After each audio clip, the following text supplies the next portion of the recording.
there are very few people that you will meet that feel more passionately about music than Terry. And he lives his life because of that passion and for that passion in times that are not always easy in the job that he has, which is the owner of Music Millennium. Terry, tell us a little bit about how that passion developed in you. Well, I grew up loving music, but I never listened to the radio.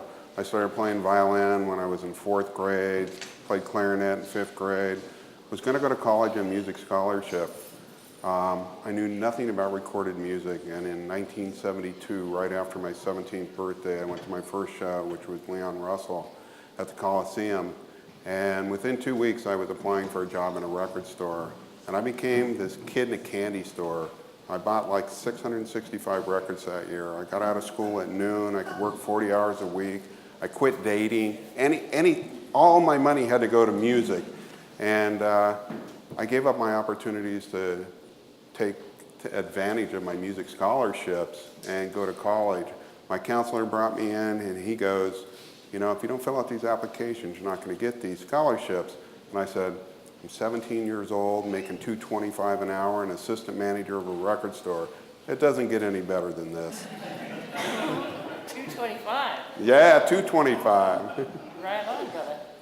And you've been in the business ever since. You have, give us a bit of your history in terms of your professional career. You've produced albums, you've managed bands.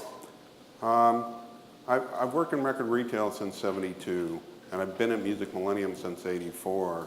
In '89, we decided to put out a record by a Portland band called Johnny and the Distractions. We had talked to him several times about the fact that his CDs weren't out, or his records weren't on CD, and he talked to A&M Records, and A&M wasn't interested in putting them out at the time. So we took them in the studio and re-recorded a lot of those songs and added a couple songs to them. And next thing you know, we had a record label. And I had that record label up till 4 years ago, and I had too much on my plate, so I sold the record label. In '94, I started a record distribution company called Burnside Distribution. And we started it just to really help local artists get their stuff out to a 3-state area. And within a few years, we had found that we were doing all the states this side of the Mississippi River. We were picking up a lot of Texas artists who wanted West Coast distribution.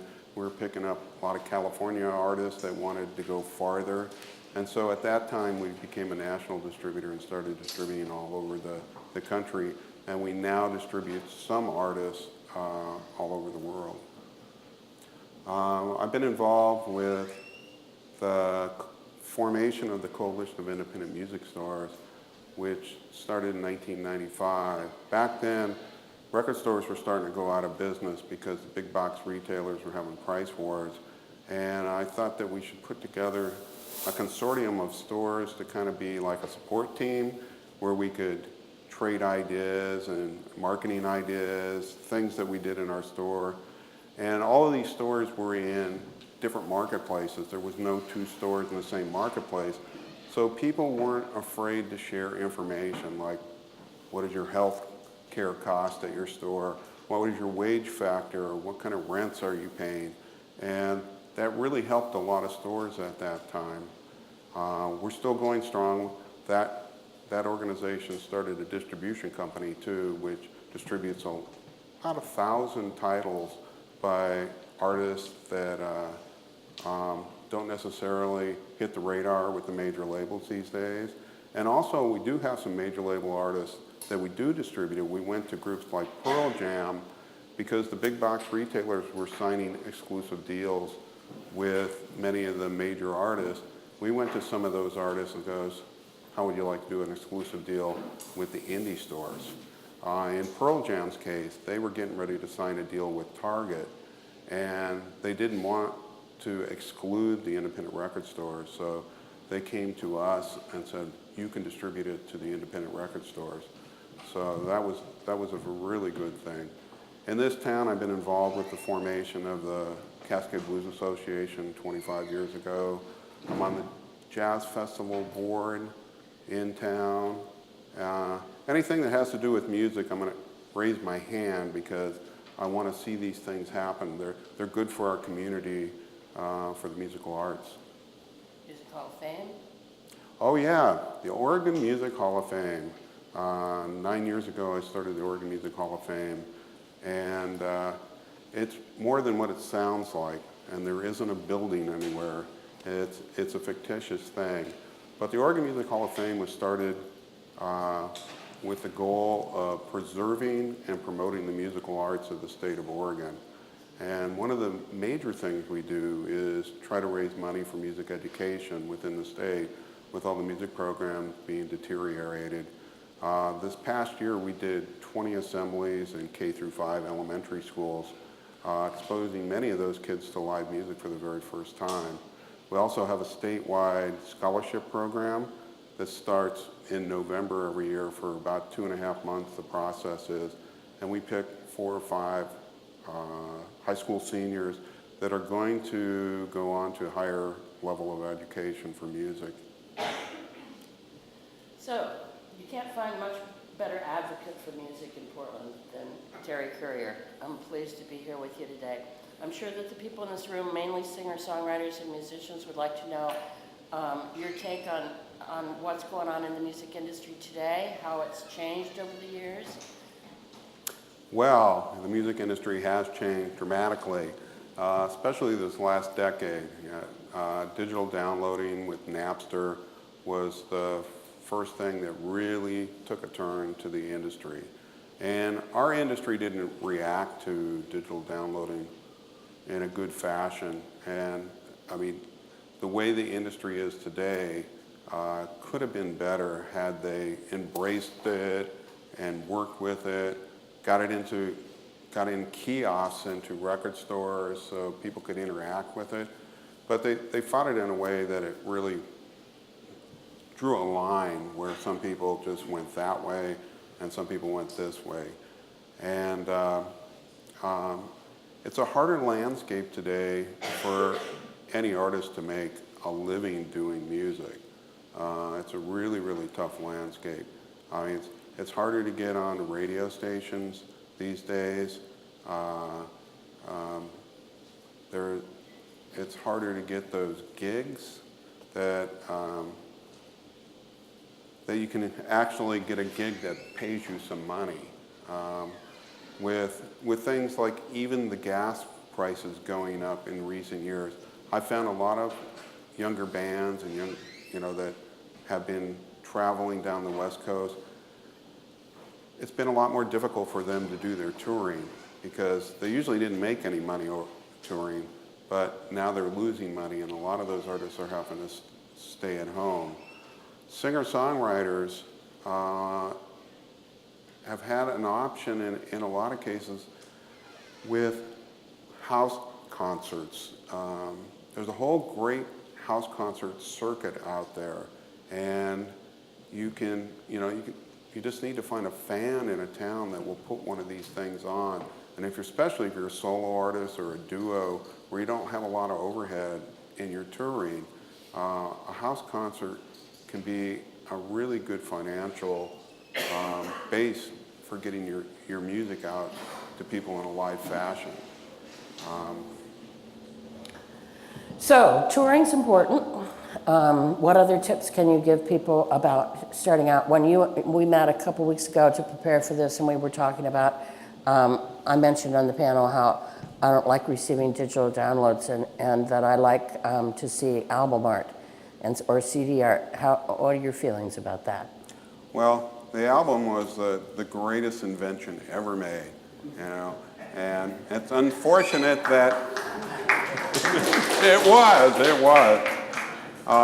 An album could get your story out to a music fan better than anything.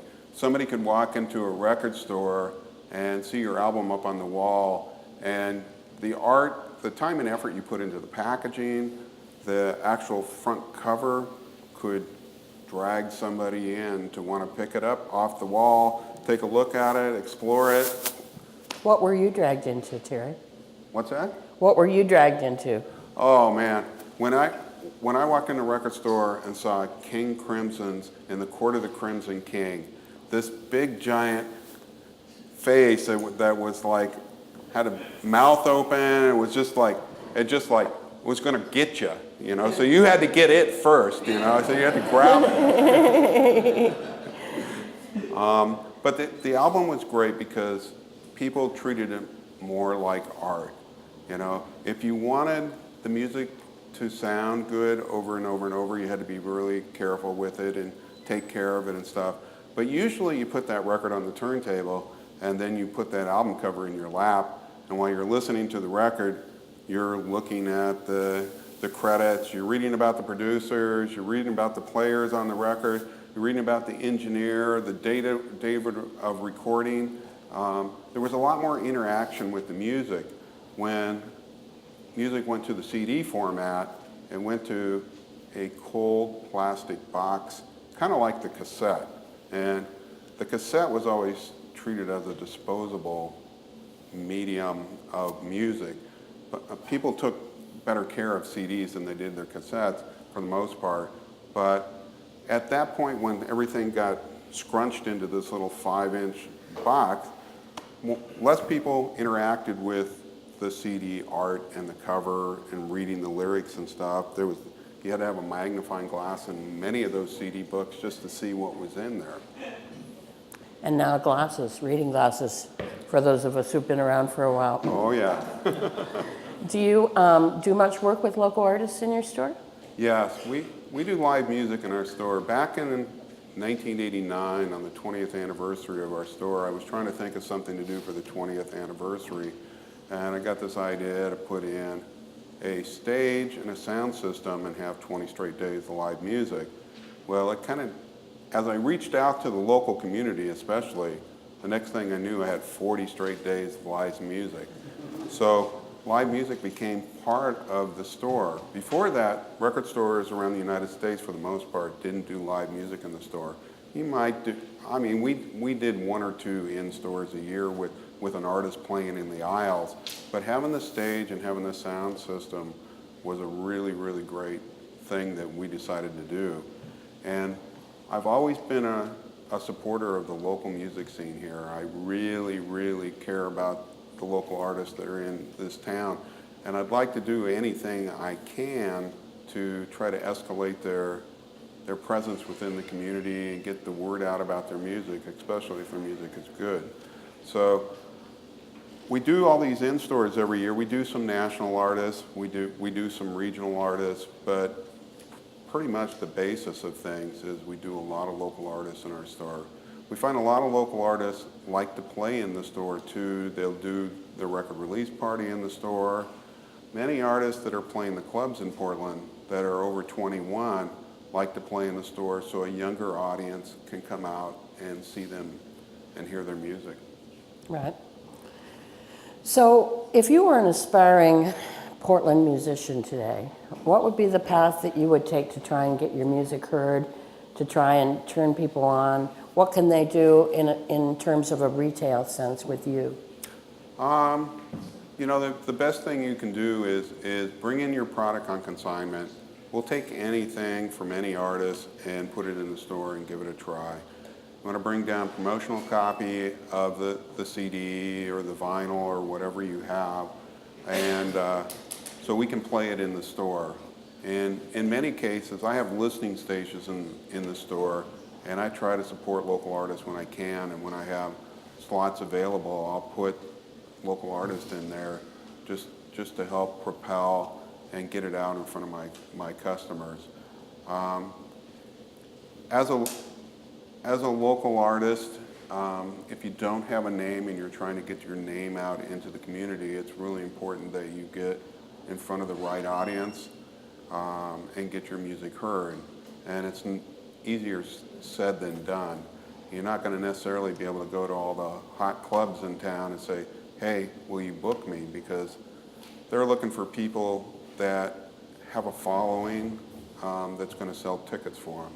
So if you have friends that are musicians that are a little more popular than you are and are getting gigs, one of the best things to do is try to talk to them and try to get an opening slot so you can play in front of their audience and try to get your music out to people. You'll want to put together a certain amount of press kits, take them to a certain amount of clubs in town too, and give them to those bookers. You'll want to get a press kit with your music to some of the publications in town that might write about your music. But the key is to try to get your name out there. So the bigger you build your following, the bigger your story is. And if you can build a story in this town, then you can take it from this town to another town. Like you can move down to, let's start playing Eugene, or let's start playing Seattle, or let's get up to Olympia. You know, take what you build in this area and go to another area and try to do the same thing. And if you can build up a press kit by getting your music exposed down here and a writer writes about it, or somebody writes about your show, and you collect all these things, it can help you open the door into other marketplaces. How important do you think the personal contact is versus electronic media? I like CDs. I like the music to come to me. I like the press kits to come to me. I'm not going to listen to music on my computer. And there's a lot of people like that aren't going to listen to music on their computer. So the physical CD, even though it costs money, is one of the cheapest forms of promotion that you can have there. It's very important that you put time and effort into the packaging, the whole thought process there, and that the music inside is good. But you do need to get that physical CD to most people. You can use, you can have a MySpace page where people can go there and listen to your music and stuff like that. But if you're going to go to the Oregonian or the Willamette Week or the Portland Mercury here in town, yeah, give them some physical music. Hand them something. Hand it to them. Hand it to them. A press kit and a CD. I agree with that as well. We talked about that a little bit earlier. So your store is unique in many ways. One of them is that you carry a lot of imports, things that people have difficulty finding or that aren't carried at all in many record stores. And you have, you can order online. How's your in-store business compared to the CDs that you ship out to people? We're still probably 95% of our business is in the store. Though we're starting to do a lot more business with used product online, we just don't get that many people that come to our website and buy music. We've had our website since sometime in the late 90s, and it's less than 1% of our business. I wish it was more, but that's the reality of it. It's hard to translate what we do in store online. Somebody can start an online store in a little 6-foot by 6-foot room, and if they're a good web designer and stuff, they can make it look better than my store online.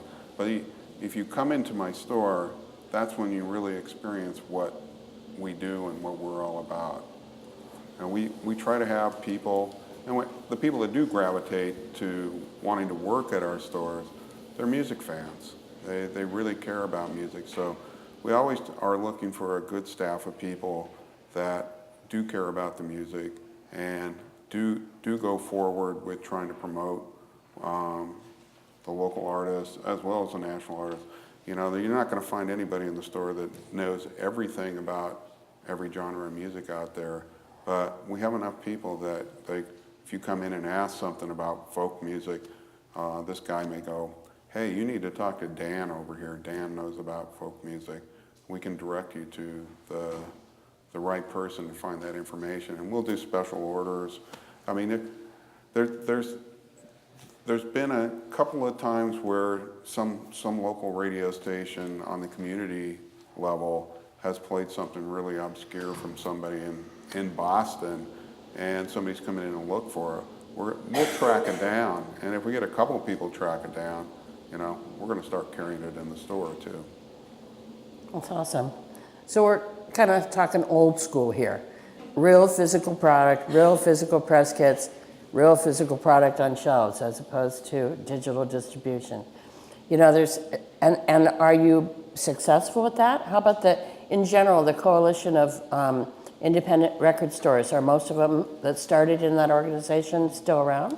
No, it's been really bad for record stores over the last 10 years. In 2002, there was 7,500 record stores in the United States, and there's less than 1,800 today. On a good note, there was some new record stores last year, and it didn't drop below the level it was the year before.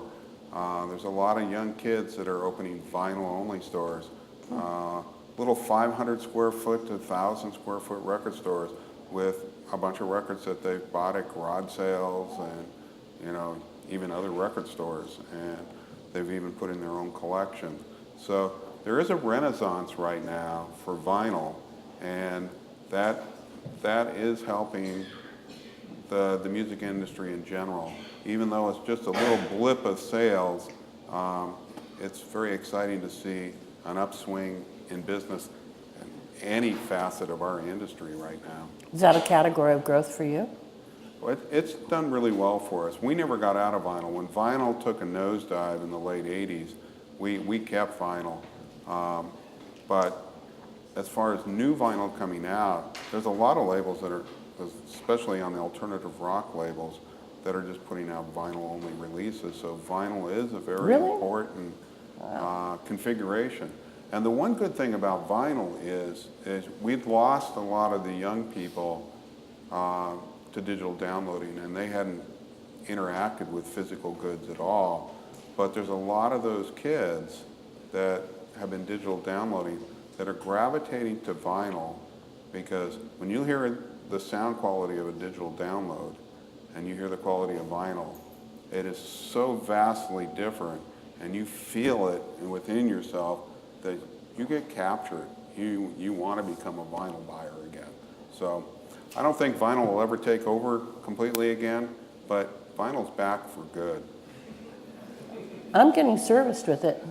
Not everything, but for the most part with radio promotion, it's specialty things. I get the new Ryan Adams or the new Elvis Costello or certain things on vinyl, but still have a turntable. So. And some of those things, they sound so much better on vinyl too. Right. So. And the young kids have the ears to be able to discern that. They haven't been to the millions of rock concerts we've been to, so no. The vinyl sounds especially good to them. I've seen too many shows in my life, and in the 70s, nobody told me about hearing protection, so I wear hearing aids too. So always protect your ears out there. That's right. What do you think these guys need to know about the music industry going forward from here? Well, it's a different landscape now. There's always going to be a live music industry out there, even if this whole physical goods thing falls apart. People are always going to appreciate music, and people are always going to want to hear music. So from that aspect, there's a career you can make out there. Whether you can make money out of it, that's the only thing you can do. That's going to be a harder landscape going forward. It's really hard to make a living just with music. I do encourage everybody to diversify as much as they can with what they can do as a musician, whether they can give music lessons, play in multiple bands or play with multiple artists, be able to raise their hand and go, yeah, I can play bass because your bass player is not available tonight. But you may also have to have a regular job. That's the true reality of it all. Sad but true. I know when my daughter was 16, she decided she wanted to get into the music business, and she's 25 now, so that was, a decade ago, and I was like, oh, please, no, don't do it. And I tried to talk her out of it, and she was so certain she wanted to do it, and I said, okay, you know, I don't even know what the music industry will look like by the time you're done with college. And she said, Mom, there will always be music that needs to get to people. It's just a matter of how they get it. And I said, yeah, I guess you're right. You've been using a mouse since you were 4, so. And she is working for the in marketing and PR in the music industry in Nashville today. I can't say she's real happy about it. It's hard these days, but she did follow her dream. And it's interesting to me, I think how passionate, obviously you and I have both built our careers and our lives around music in different facets, me in radio, you in retail. And it's worked out very well for both of us in terms of we're not the richest people on the planet, but we've had a good life in terms of living for things that matter to us, things that, music that makes a difference in people's lives. I feel sort of badly sometimes for the musician because it's a double-edged sword, this new technology. Now that everybody can record music in their homes, in their studios, it's like there probably always were this many musicians, but they weren't as visible. Well, you had gatekeepers for many years. I mean, in the old days, it was very expensive to record, and the gatekeepers were the major labels, and so only so many things were released. I think in '72, the year I started working in a record store, there was less than 6,000 releases. Last year, there was over 60,000 releases.